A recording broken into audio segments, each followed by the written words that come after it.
Hello, good morning, children. I welcome you all in Meta English compulsory class.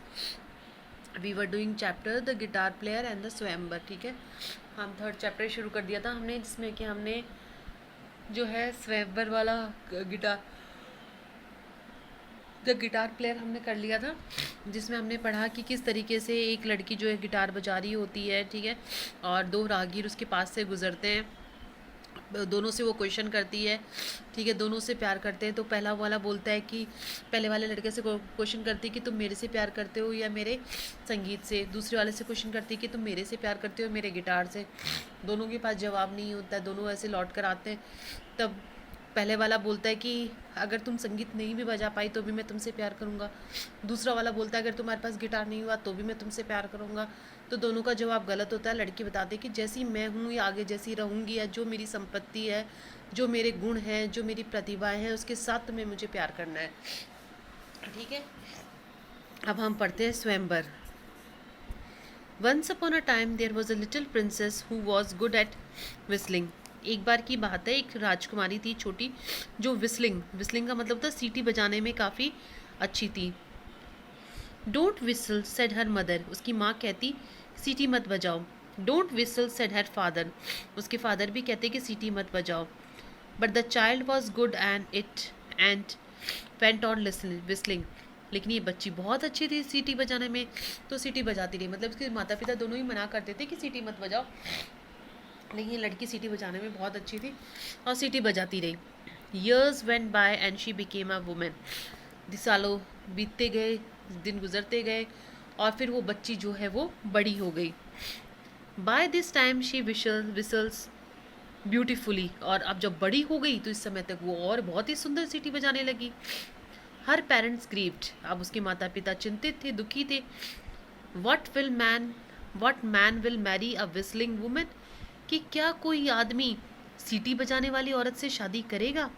Said her mother, उसकी माँ ने कहा क्या कोई भी आदमी एक सीटी बजाने वाले लड़के से शादी करेगा। डोलफुली, अब दुखी तरीके से। वेल सेड हर फादर, उसके पिता ने भी यही कहा कि हाँ, एक सीटी बजाने वाली लड़की से कोई शादी नहीं करेगा। We will have to make the best of it, हमें बहुत बहुत अच्छा करना होगा। I will offer half my kingdom and the princess in marriage to any man who can beat her at whistling.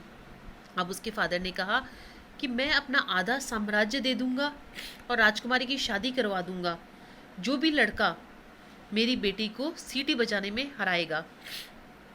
The king's offer was duly proclaimed, अब राजा के इस प्रस्ताव को पूरी तरीके से जो है उसकी घोषणा हुई।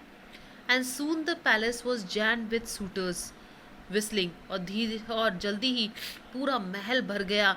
सूटर्स होते हैं बेटा जो अलग अलग जो वर, जो कि राजकुमार जो कि शादी करने के लिए आते हैं। पहले के टाइम पर ऐसे होता था ना, अलग अलग राज्यों से राजकुमार वगैरह आते थे शादी करने के लिए, और फिर जो है कोई ना कोई शर्त रखी जाती थी और जो उसको पूरा कर देता था उसी के गले में लड़की जो है वरमाला डाल देती थी, उसी को स्वयंवर बोलते थे, ठीक है।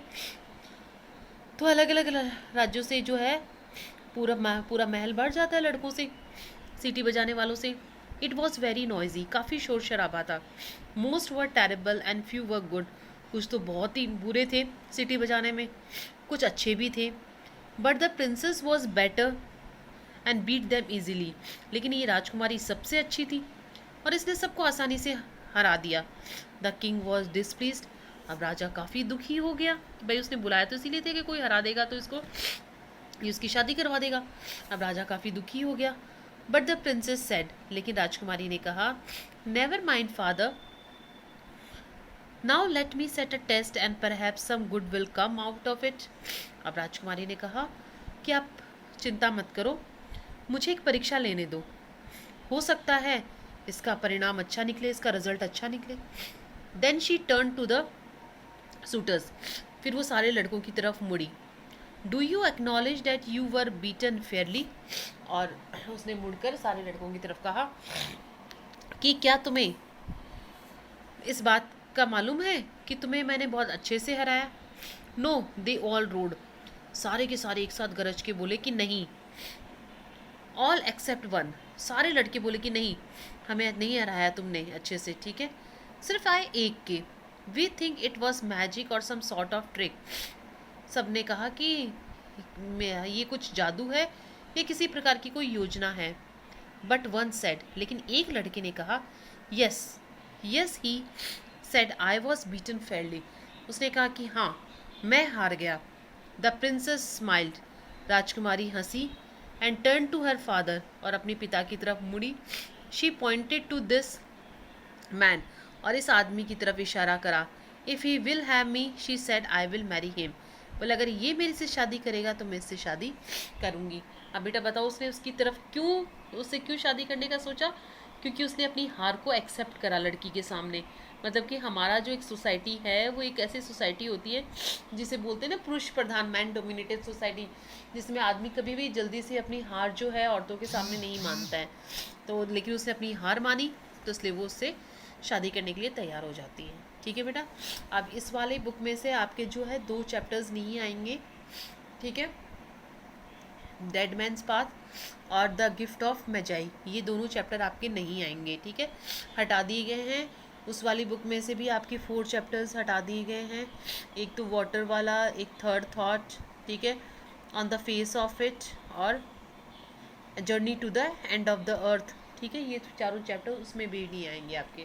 तो प्लीज़ बेटा आप नोट डाउन कर लेना अपना सिलेबस। ठीक है बेटा, और इसके जो क्वेश्चन आंसर्स हैं वो आप कर लेना। ठीक है, गिटार प्लेयर वाला और ये स्वयंवर वाले।